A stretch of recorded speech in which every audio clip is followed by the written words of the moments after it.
I store apples in my garden summer house in Oxford, and just recently I noticed they'd all been nibbled.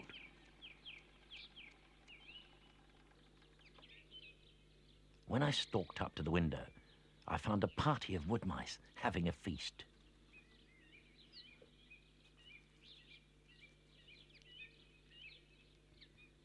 Now these lovely little creatures have crept in from the countryside into my town garden, and I began to wonder about the way in which wildlife colonizes our cities. You know, it's not only the wood mice that we've got in my summer house, we've also got foxes that come into the garden under holes in the fence or by hopping over the top. We've got grey squirrels, hedgehogs, blackbirds, magpies. We've even got a kestrel, and of course the frogs and newts in our pond. And if we add to those the butterflies and the myriads of other insects that we've got here, altogether we must have hundreds of species. Now, of course, all these animals have arrived here from the countryside.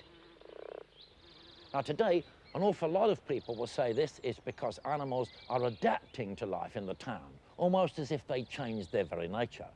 But I don't really believe that's true, because for most animals, their behavior is more or less fixed.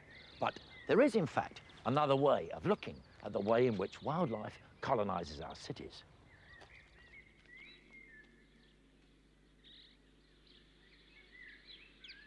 Think of this as an island in a hostile sea of concrete and traffic. And of course, any animals that are going to reach this patch are going to have to get here from the countryside. What we really want to know is why is it that some creatures are successful in colonizing these islands and others are not? You can take any of these patches you like, whether it's this garden or it's a large park. Now, strangely enough, one of the best studied of these islands is right in the centre of London.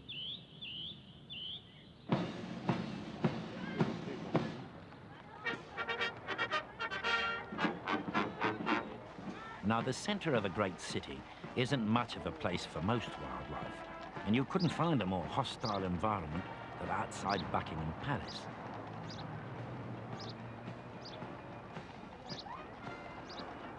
House sparrows do nest in the palace gates, and there's even a starling brood in the mouth of a stone lion.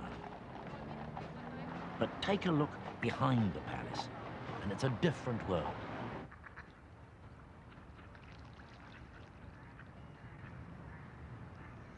Here we are in the 39 acres of Her Majesty's back garden, which is much bigger than mine and is quite an amazing nature reserve.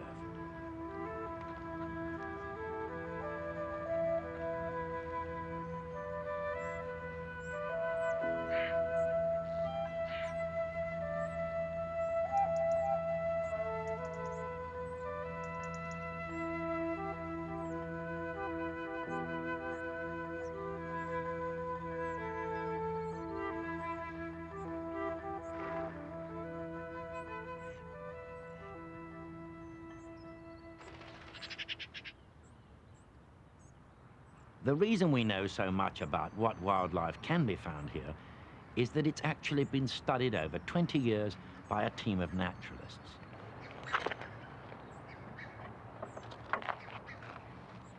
They were led by a wonderful character, botanist David McClintock. Fred, come and look at all this. Who got help from the palace gardeners. The survey, in fact, lasted for 5 years in the early 1960s. And in that time, we found 260 different plants, wild or naturalized. And since those days, I've added nearly another 50 since, because I still have the privilege of coming in, and it is a wonderful privilege, and I keep close watch on what comes in this garden. And I'm thrilled to find new plants. And practically every time I come in, I find a new one's arrived. What we got well, here. Fred, look at this. Yeah. Now, this is quite a discovery. That's new, surely.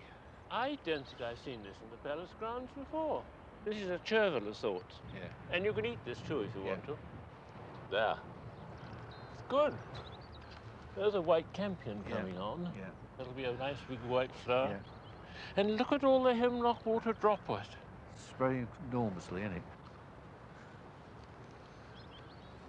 Oh, look at the daisies, Fred. Daisies, yeah. Now, the wild plants have got here in all sorts of ways.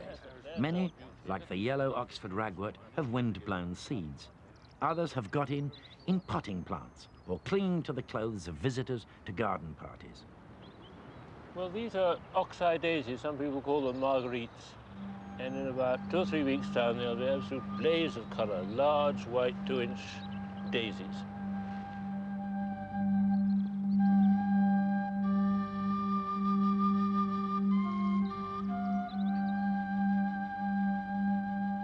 And there's one amazing find here that mystifies me and David McClintock. Well, here's one of the great specialities and surprises of this garden. It's the adder's tongue fern. You mightn't think it's a fern, but it's related to the ferns. And when it's fully out, all this will be yellow. It's a lovely sight. And it's quite amazing to find it here because it's normally a constituent of old meadowland. And we only found it here about 3 or 4 years ago. But how it got here is anybody's guess. When we begin to think about the kinds of species that do well here, a pattern emerges. Spiders do well because they can easily travel across town.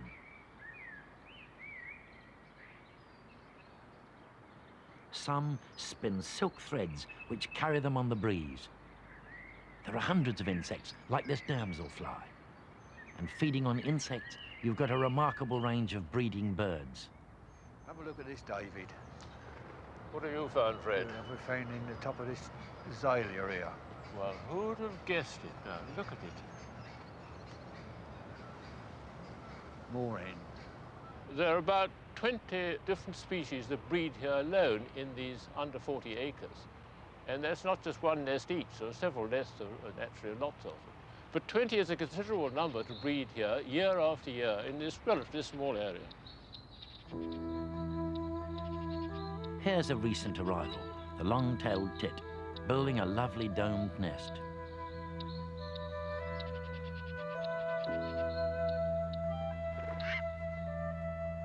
You'll get a change in the species here from year to year. Most summers, this little insect eater, the spotted flycatcher, nests in the garden. It's a migrant from Africa.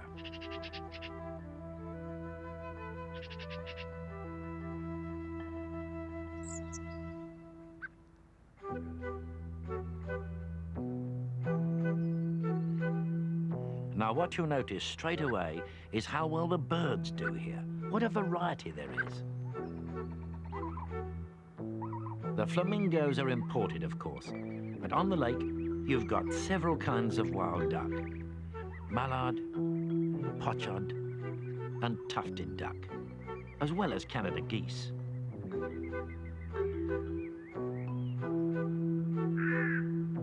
But why are the birds so successful? It's obvious, really. They can fly. It's much harder for other animals. How would they cross the raging torrent of the traffic? There's really only one furry animal which does, using the branches of the plane trees as a bridge from Green Park. But the grey squirrel is alone. The queen has no wood mice like those in my summer house. We did once see one vole. That was a famous occasion. I was with Peter Crowcroft. We were coming from different directions. We both exclaimed at the same moment, "Goodness, there's a vole." We never saw it again, never seen it before or since.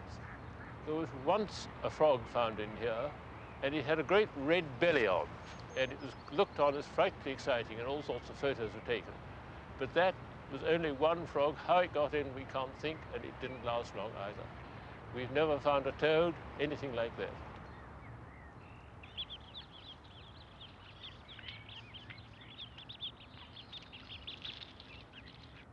So while there are many more birds here than in my garden, there is less of other kinds of wildlife. It's the isolation of Buckingham Palace garden from other areas with a range of wildlife which limits what can get here.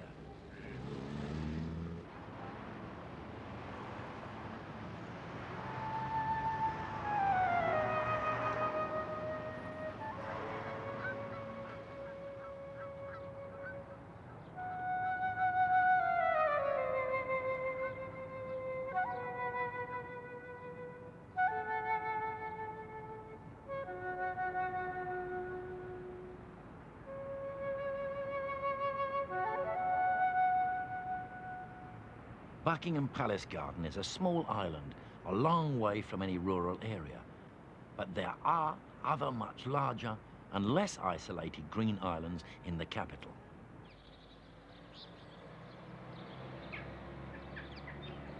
Here we are in Richmond Park, 2,500 acres of oak woodland and rough ground with herds of red deer.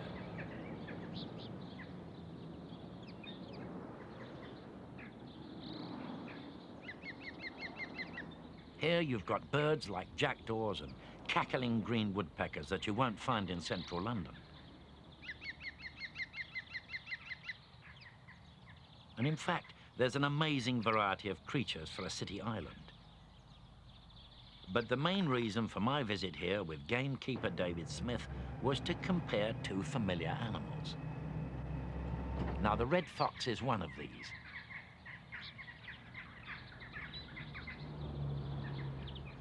It is, of course, very successful in town. The badger is the other. There are lots of them here, but they haven't colonized the city as the fox has. Now let's take a look at the badger's lifestyle. Here he is dragging bedding down into his set.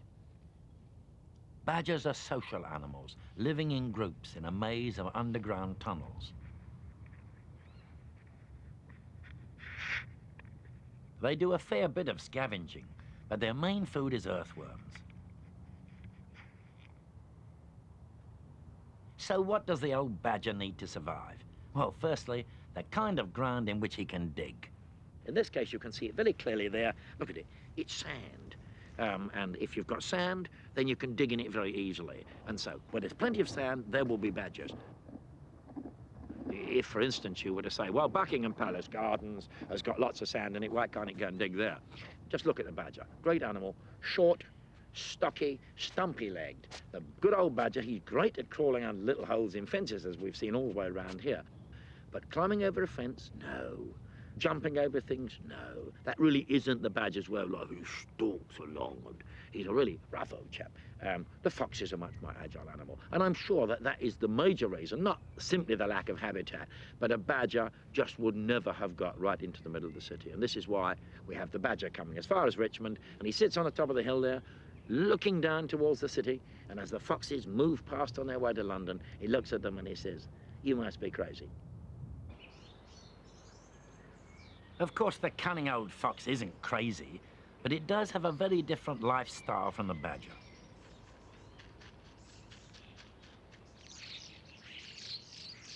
The fox can easily jump suburban fences, so it's no problem for it to get into town.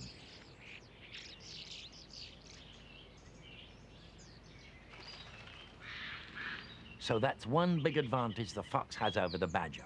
It's more agile. Another is that the fox has a much more varied diet. It eats fruit, birds, and a great range of scavenged food as well. Lastly, compared with the badger, the fox is a loner, digging its solitary hole or earth under garden sheds with no need of a maze of burrows.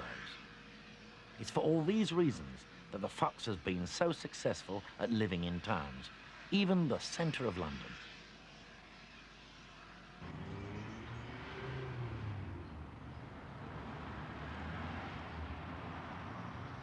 Look at this. We've even got a fox's earth hidden away by the Serpentine restaurant in Hyde Park. You'll find plenty of food there, I should think.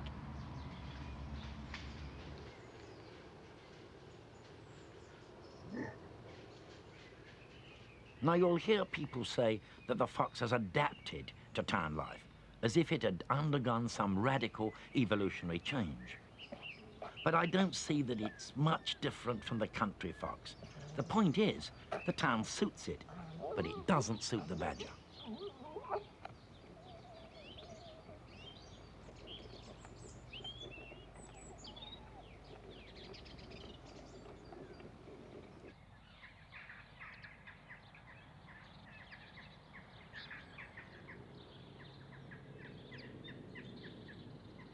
It's not only the badger that is confined in London to the outskirts of town.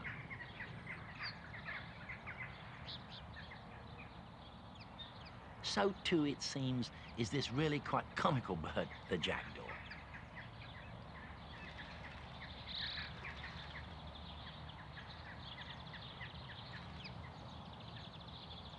Now, there used to be jackdaws in Kensington Gardens, but they've gone from there.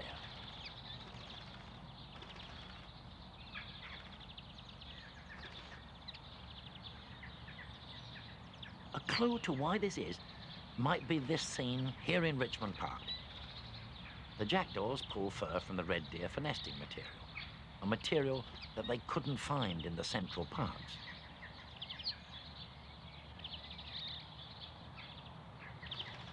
Maybe the jackdaw is limited to places where it can find deer or sheep. It might even need open country for some of its food as well. The jackdaw is certainly happy in small towns not far from the country.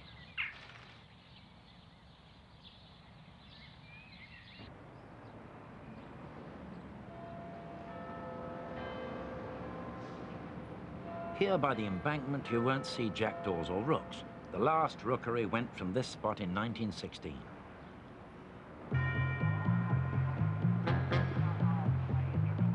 But you will see this bird, the carrion crow. Just about every London square now has its pair of crows, nesting high up in the plane trees.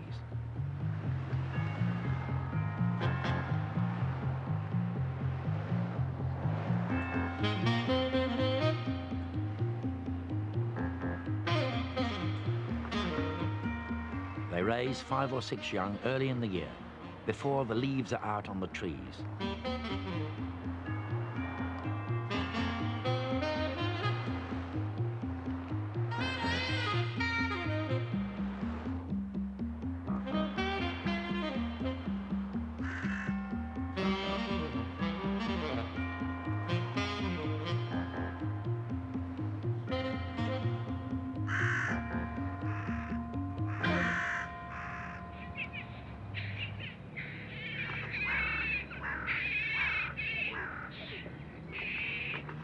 Now, the crow belongs to the same family as the jackdaw and the rook, so why should it be successful here and not those other birds?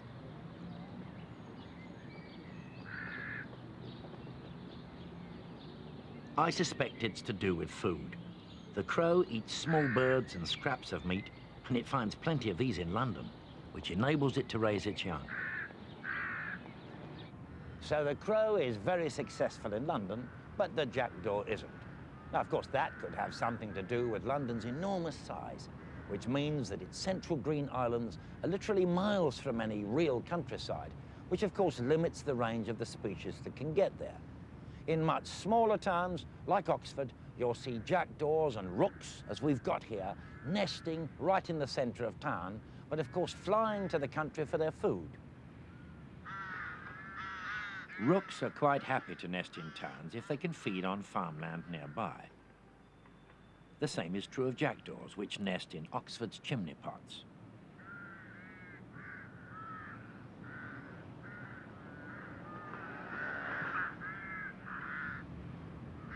So the size of the town will affect what can get there.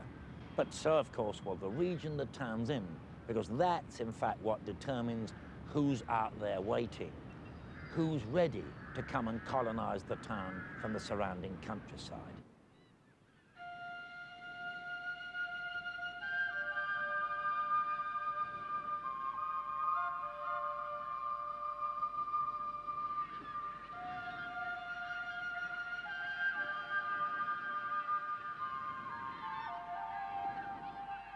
Now, there's no wilder scene than this sunrise over Marsden Rock in the North Sea. The rock is a breeding ground for many seabirds, cormorants and gulls, and it's difficult to imagine any of them moving into our towns.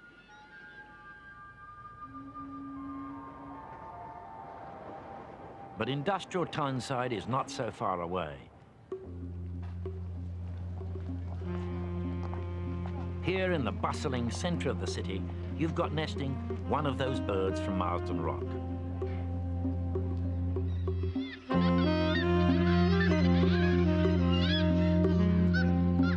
It's the kittiwake, which you won't find in London or Oxford.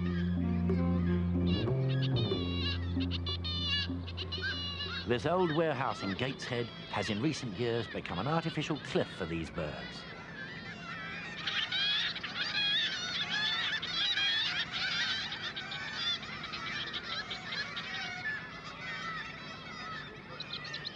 They nest on the narrowest of ledges high above the town.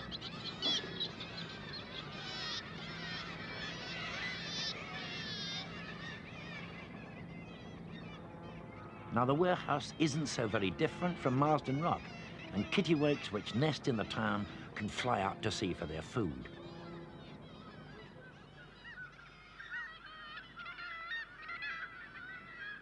In fact, the town birds behave in exactly the same way as those that nest on the rock.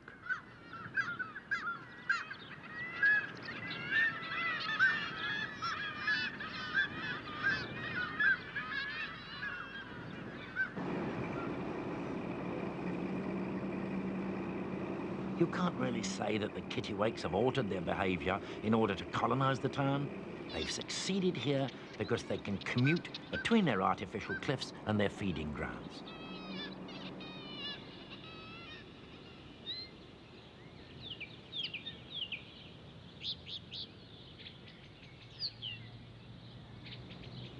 Whatever kind of wildlife we're talking about, whether or not we're actually going to find a particular species in the town will depend on a whole series of really very complicated factors, but the basic principle will always remain the same. Now, in this pond in my garden, I've got frogs, but I haven't got any toads.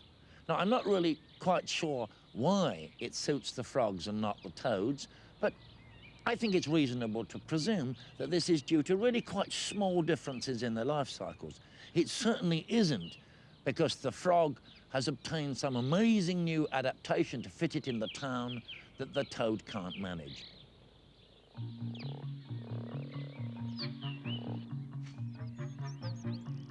Here's the old toad emerging from its winter hibernation hole in February.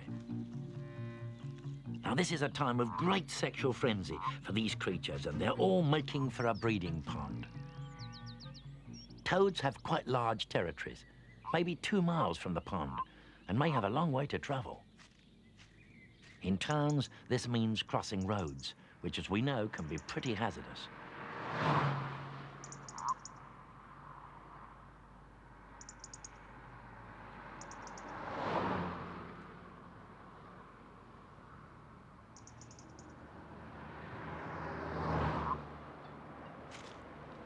Males often waylay females en route to the pond and, locked in the mating embrace, get a lift there.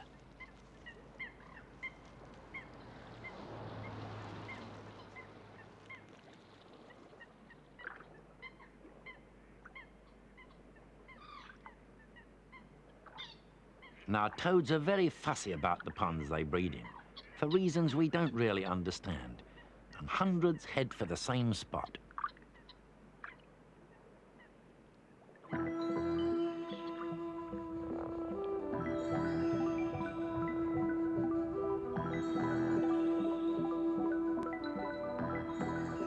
Here are the frogs behaving in much the same way. But there are critical differences which make things easier for the frogs. They hibernate in or near their breeding pond and don't have so far to travel.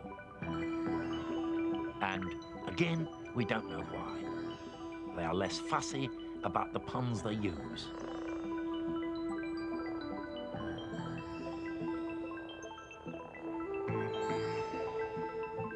The frog, much more than the toad, is happy in suburban garden ponds, and perhaps that's why it does better in town.